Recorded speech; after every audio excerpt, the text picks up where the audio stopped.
Hello, hello, hello. All right, guys. Today, for our political critique, I thought we'd go over the channel PragerU. Now, if you're not already familiar, PragerU is a conservative channel that doesn't specifically say it's a university, but it does imply it with its title of Prager University. Let's see what videos they have. Why Girls Become Boys. This ought to be fun. If you know any middle or high school girls today, or if you are one yourself, it would not be surprising if you know someone who identifies as transgender. The latest statistics indicate that 2% of Americans as trans. Abigail Shrier. Let's look her up.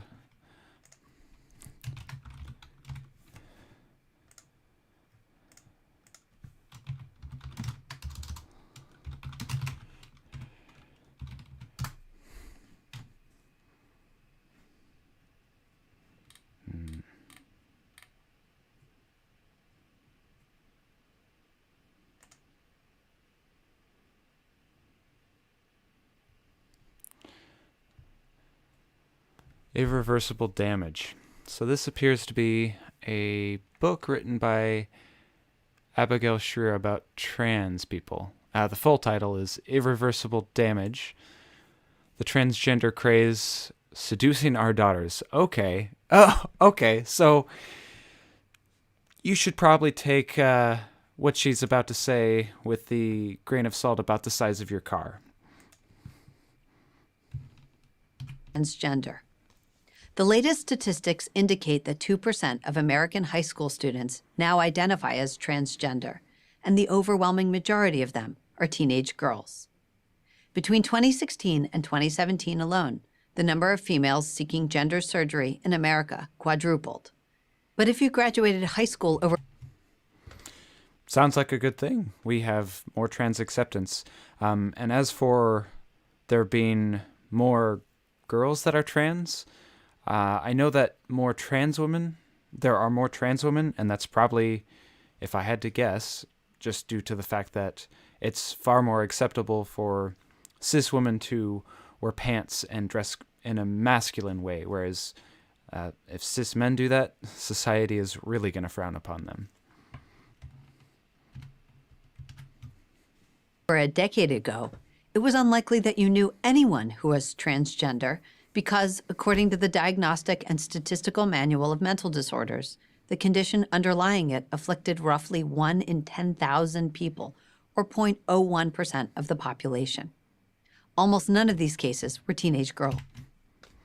Damn, it's almost like being transgender was a extremely taboo way to identify that we very roughly discriminated it against, even if not legally. In fact, before 2012, there was no scientific or medical literature discussing adolescent girls who wanted to transition to the opposite sex. That actually does bring up a good point. The science behind transitioning from female to male has been far less researched than from male to female. And that is unfortunate for trans men because it makes it a little bit harder for them, or in this case, a lot harder. But thank goodness that our research is finally catching up to this field that we have discriminated against for so long. Mean that we didn't know about transgender individuals. Gender dysphoria, the severe discomfort in one's biological sex, has been studied for nearly 100 years. It almost always involved boys who began feeling it between the ages of 2 and 4 and were strong and persistent in their assertions to everyone around them that they were really girls. When a phenomenon that affects one half of a population, boys, suddenly begins affecting the other half, girls, and when its age of onset shifts from preschool to adolescence, something significant is happening. In 2016, Brown University public health researcher Lisa Littman began studying the sudden spike in trans identification of teenage girls. She concluded that peer influence and social media influence had a lot to do with this trans teen phenomenon. After all, based on parent reports, none of these girls had exhibited symptoms of gender dysphoria at the age that it typically first presents, early childhood. YouTube, Reddit, Tumblr, TikTok, and Instagram all host popular social media influencers, today's version of Hollywood stars, who insist that if you feel uncomfortable in your body, you're probably trans. If you feel uncomfortable in your body, you're probably trans. That's a bit of a loaded statement. I mean, it's certainly possible, and I suppose there's a decent chance of it. But it doesn't mean that you are necessarily someone who identifies as the opposite gender. You can just not fit into the identity of male or female. I think it's a really good thing that we have a society that is far more accepting of something that is not so static as a binary that we expect from gender now. Many promise that if you start a course of testosterone, all of your problems will go away. No, they do not say that. Maybe there is an article or two somewhere that says that, but I would be highly skeptical of there being such claims. For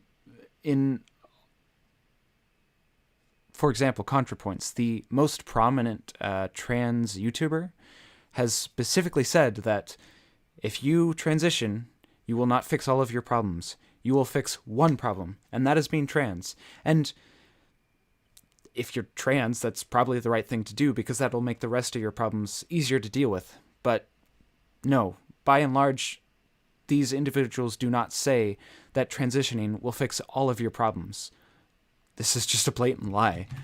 There's every reason to believe that these girls are experiencing real psychological pain.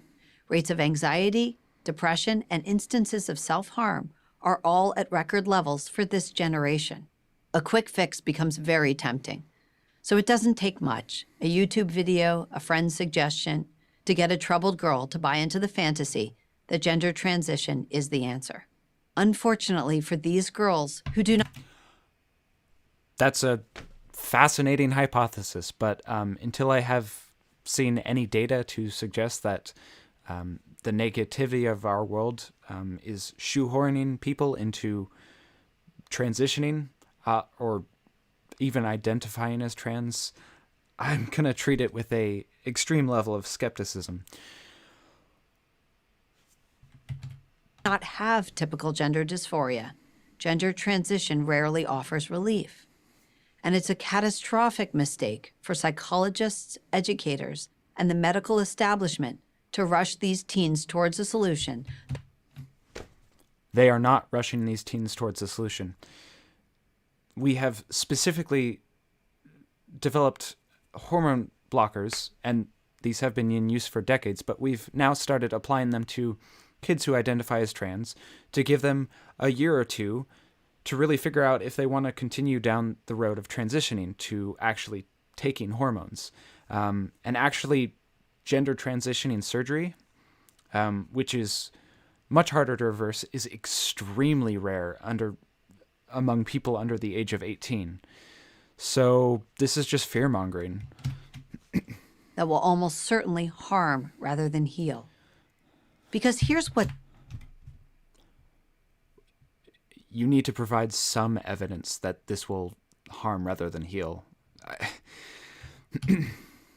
It's not in dispute.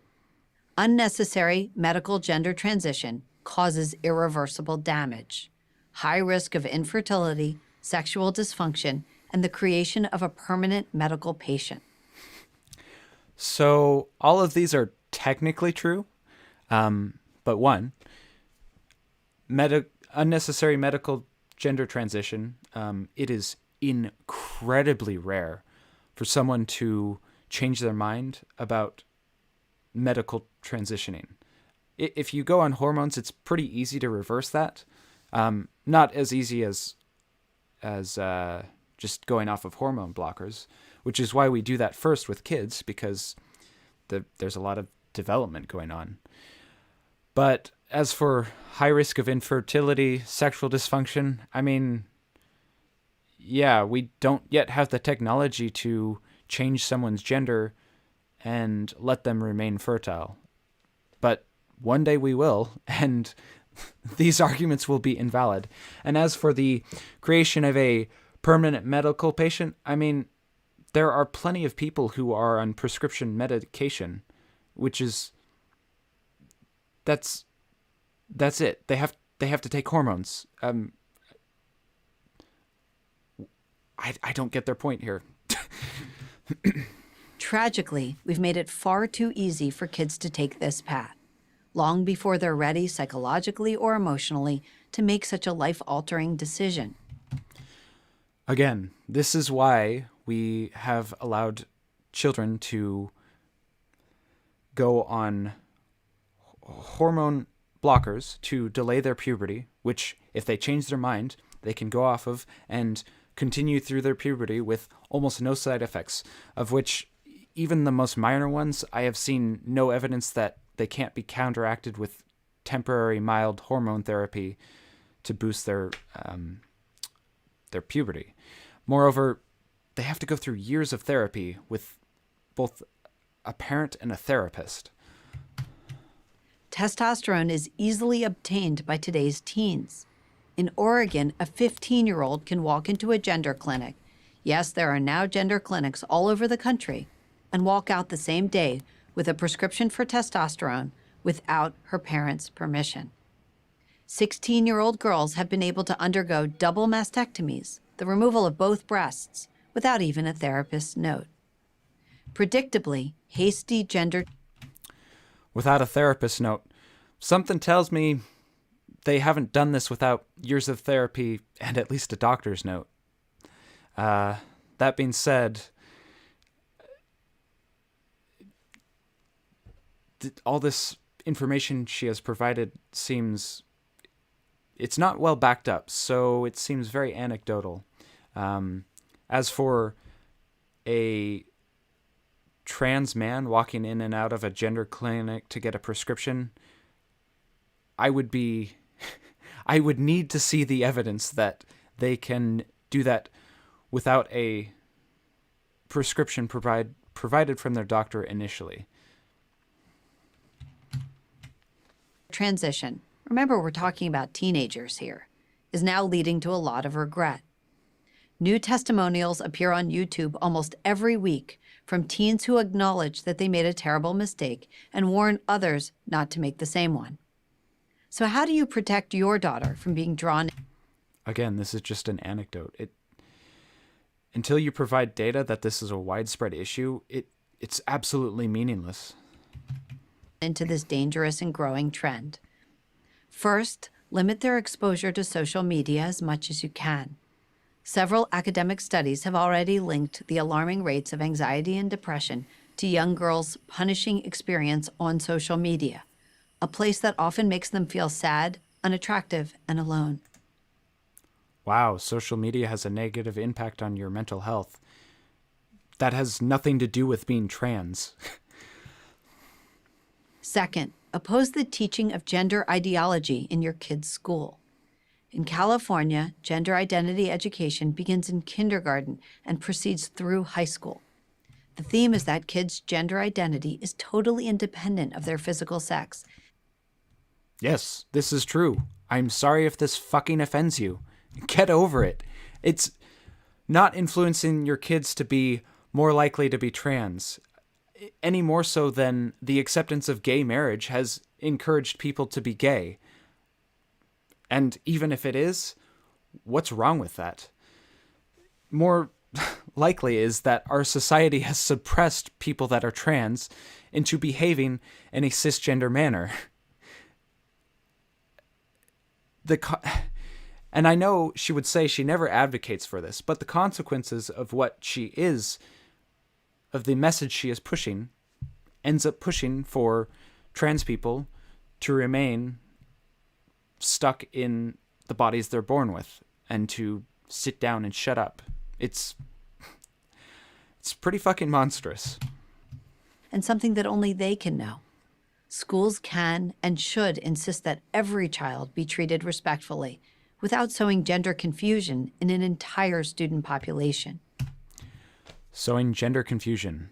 How is stating facts about gender being separate from sex sowing gender confusion?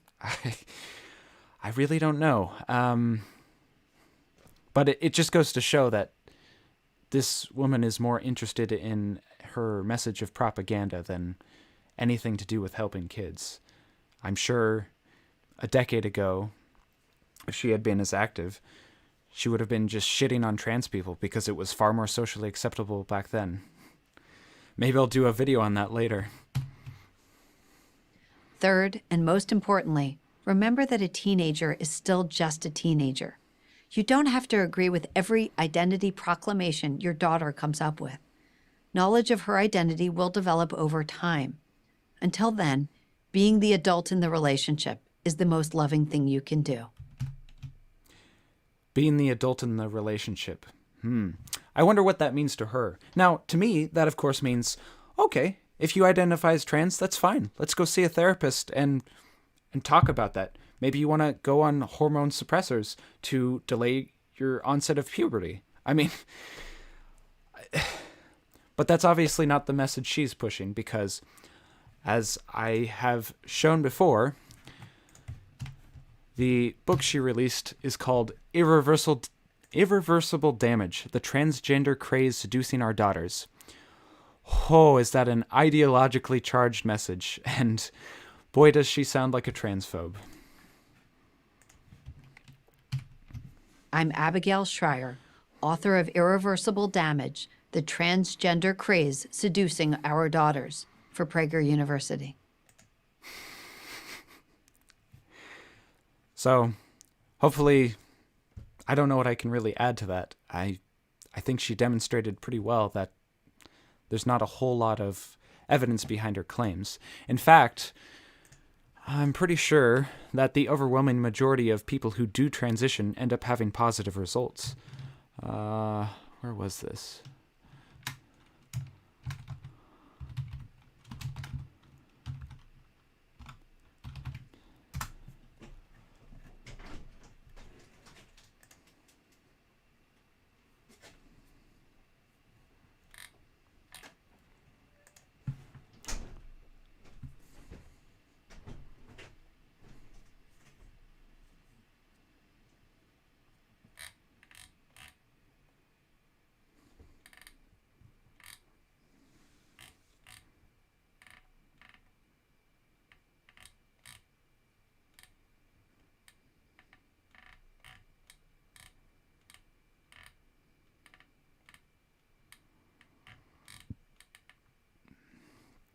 So at the time this study was added to this document, it was an already enormous meta-analysis of transgender people and the effect that transition had on their mental health.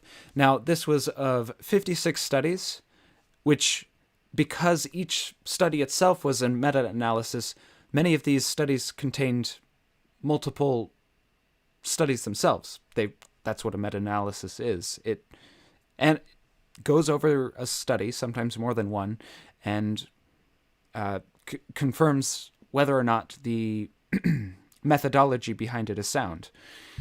Now, if we open this now, I believe it has been grown far more. I think it includes over 100 now. But let's see.